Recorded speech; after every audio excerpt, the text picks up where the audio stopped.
السلام علیکم ورحمۃ اللہ وبرکاتہ۔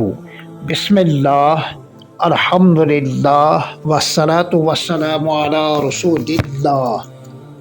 حج 2025 عیسوی گروپ کی معرفت عازمین حج کے نام، نامہ و پیام، قسط نمبر 3۔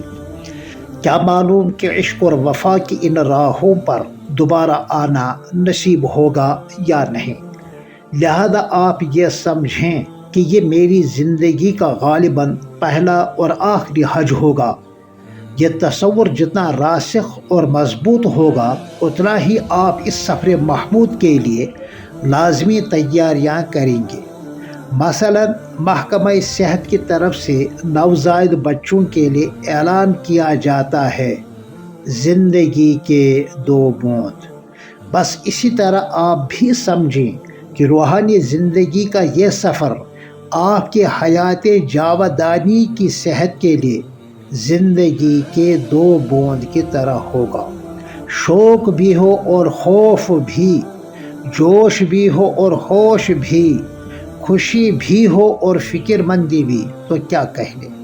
خانہ کعبہ کو آپ عالم تخیل میں دیکھتے تھے، وہاں کے حسین مناظر، روحانی مناظر میں آپ گمسم ہوتے تھے۔ اب آپ کو سر کی ان 2 آنکھوں سے براہ راست کعبۃ اللہ اور وہاں کے حسین روحانی مناظر دیکھنے کا موقع مل رہا ہے، تو یقیناً آپ میں جوش و جذبہ پیدا ہوگا۔ آپ کو گویا نئی آکسیجن ملتی ہوگی اور نئی تحریک بھی۔ اسی طرح مدینہ طیبہ کو آپ نے بارہا آنکھوں میں بسایا ہوگا، خیالات کی حسین دنیا میں اس کو سجایا ہوگا، حسین خوابوں میں اس کا شاندار دیدار کیا ہوگا۔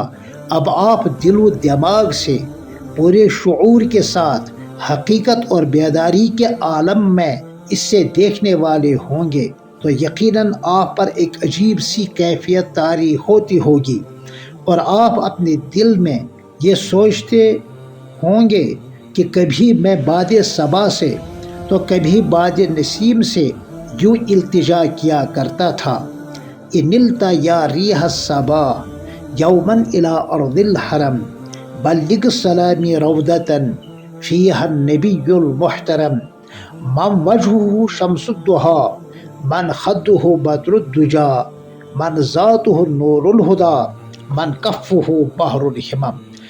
آج مجھے روبرو، دو بدو، سامنے اور آگے، روز اطہر سے بالکل سنہری جالیوں کے پاس، گنبد خضرا کے سائے تلے، قبر اطہر کے نزدیک، صاحب حیات النبی، نبی آخر الزمان صلی اللہ علیہ وسلم کے سامنے درود اور سلام کا حسین گلدستہ پیش کرنے کا موقع مل رہا ہے، تو یہ سوچ کر یقیناً آپ پر کیا کیفیت طاری ہوتی ہوگی وہ آپ جانیں۔